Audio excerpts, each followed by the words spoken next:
Hey guys, this is Make Contact, aka Cry, from the Guild Awaken on the Russian pay-to-play server, and today we're going over Scout and how to play it in PvE. So to start off with our talent page, this is generally our talents. With about 4 more talents, I would go for basically rank 3 or rank 2 Blink and rank 2 of our Explosive Arrow. Everything else is pretty much how I would want it.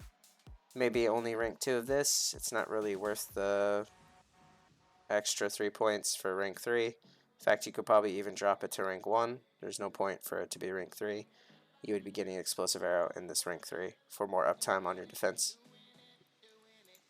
This is our first page. Generally, this is what we'd want. The most notable rubies here are not taking Searing because our Fire Charm does not do much damage on Shady Strike, and it's worthless because our Poison Shady Strike is much stronger because of the open Poison Dot. We also can take rank 1 of this because it will apply to our Rain of Arrows and give it 3% more damage. With more rubies, you can get up to 9% more elemental damage on your Rain of Arrows. We also take our Sleepy Arrow for TOB, or Trial of Blood, and also for Astral for CCing.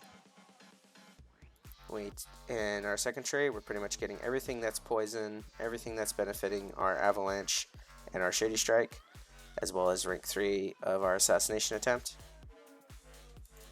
And our final tree, we're going for our Maneuver to help suck mobs in for just generally Compass. This is great for control or just great to gather certain mobs. This ruby's really not worth it. You could go into Camouflage, but then you would need to get rank 2 of Camouflage. You would need both to make it worth it. Rank 1 is not worth it at all, and it's kind of useless. We pick up Joker so that our Swing Out has the damage over time reduction, which is great for General Astral. And we would really want this ruby so that our Blink Arrow can give us a defensive to take 25% less damage. So for stats, this is generally what I would run. And he has a Citadel or even Trial of Blood. I would go a little less Bloodlust and a bit more Caution.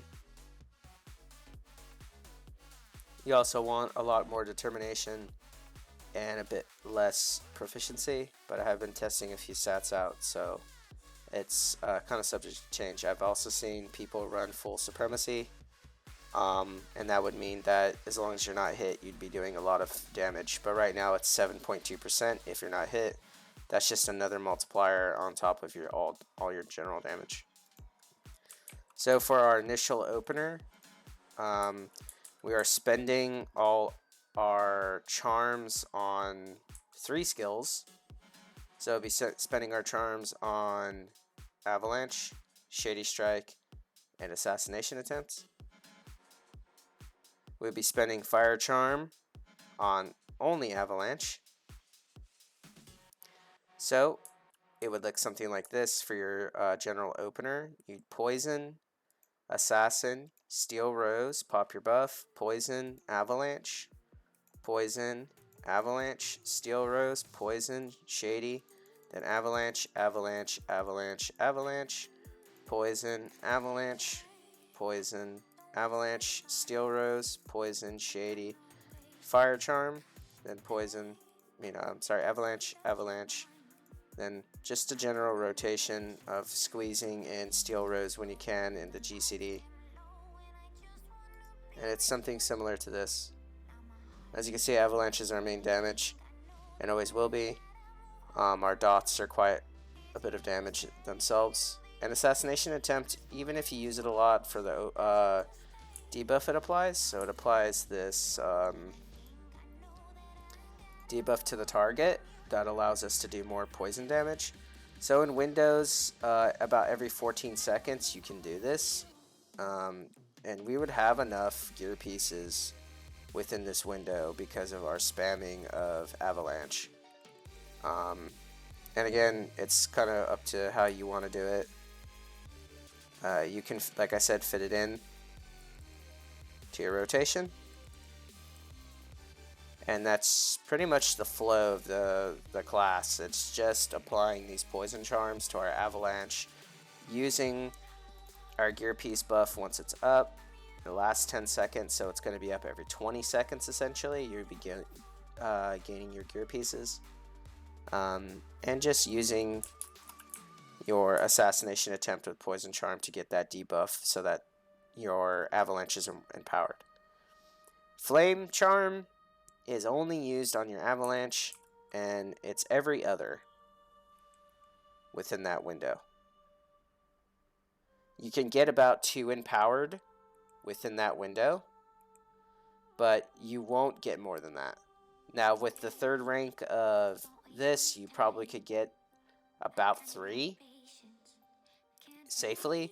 It's a bit tight because of the GCD, but at least 1 empowered flame charm avalanche within your spam window between while the dot's rolling, because you need to do something within that window, because you cannot keep stacking or refreshing that poison dot. It wears out.